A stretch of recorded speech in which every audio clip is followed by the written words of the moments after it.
So hey guys, welcome to another Warframe video where today we're gonna take a quick look at the Incarnon Furis. You can get the Incarnon Genesis adapter for the Furis from the Steel Path version of the Circuit game mode. Once you have the adapter, and a Furis of course, you can take them over to Cavalero in the Chrysalith to combine them. This also requires 20 Pathos Clamps, which you get from the Autoworm boss fight, 70 AO Shrubs, which come from a plant that grows in the snowy section of the Paradox, as well as 80 Lamentos, which drops from enemies in the Paradox. This allows you to evolve the weapon and it unlocks its Incarnon mode. You can build the Incarnon meter by headshotting enemies, and once you have any level of charge, you can press the secondary fire button to activate it. In this mode, the weapon fires a wide, short-ranged beam that has increased damage, crit, status, and fire rate. The maximum range on this is 16 meters, and it consumes the Incarnon charge fairly fast, though you do get a lot of DPS in return. Now, before you can take advantage of the evolutions and the benefits that those provide, you're gonna have to do a few things with the Fury. So you're gonna have to finish a solo mission with it, then you're gonna have to kill 100 enemies with its Incarnon mode, and finally you're gonna have to kill 30 enemies that are affected by at least 4 status effects. Now, the evolution options on the Furies are actually very strong, with the first evolution being a choice between Heaven 4A, which gives you a bunch of base damage, and then even more base damage if you have Overshields, and Stormburst, which gives you base damage once again, but then when you hit an enemy that has an electricity status effect on them, you get 40% multi-shot for 2 seconds, and it stacks up to 3 times. The second choice is between Practice Grip for more accuracy, Extended Volley for a bigger magazine, and Executioner's Fortune, which gives you a 10% chance on a headshot to get an instant reload. And last but definitely not least, we have a choice between Headcracker, which on a headshot gives you 5% fire rate for 2 seconds and it stacks up to 10 times, Prelude of Might, which gives you an insanely high critical multiplier as long as your crit chance is below 40%, and Elemental Balance, which gives you 28% extra base status chance. I ended up going with a combination of Heaven 4A for the base damage and then even more base damage with Overshields whenever I run a frame that can actually get those,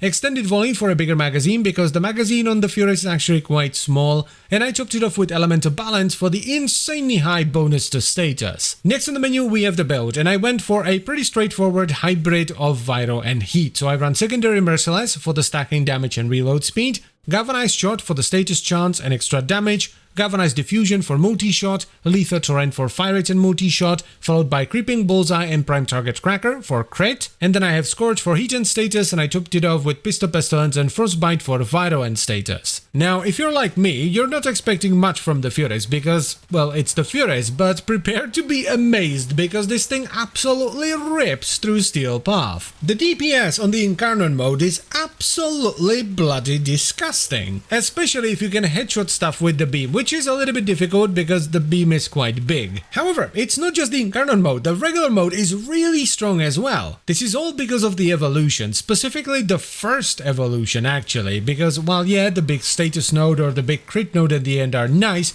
the first evolution is where it's at, because the Furis is a bullet hose secondary pistol, so it does very little damage per shot. 20 to be exact. So the first evolution, regardless of which one you pick, gives you almost 150% more base damage. And once you add the status or the crit node on top of that, it actually turns the Furis into an absolute killing machine. And then you activate the Incarnon mode and you get Jesus damage. This was probably the biggest surprise out of all the Incarnon weapons that I've tried so far, and I've tried most of them. It turns the Furies from an early game weapon that you can maybe use for a bit of life leech or life sustain thanks to the Syndicate augment it has access to that gives you life steal and a Syndicate effect into a viable weapon. Also, just the mere existence of the Incarnon mode fixes one of the biggest issues with the Furies, which was ammo sustain. The Furies chews up ammo like no other gun, but if you're constantly building up what is effectively free ammo in the form of the Incarnon charge, that problem is no longer there. So yeah, this is an absolute banger of an Incarnon Genesis. It does good damage and it's a ton of fun to use. I would honestly prioritize this over most, if not all, the secondary Incarnons. It is that damn good. So go ahead and pick it up. And that's pretty much it for the video. So I thank you very much for watching. As always guys, I hope you've enjoyed the video and found it helpful. I would like to extend a special thank you to all the channel members. Thank you very much guys.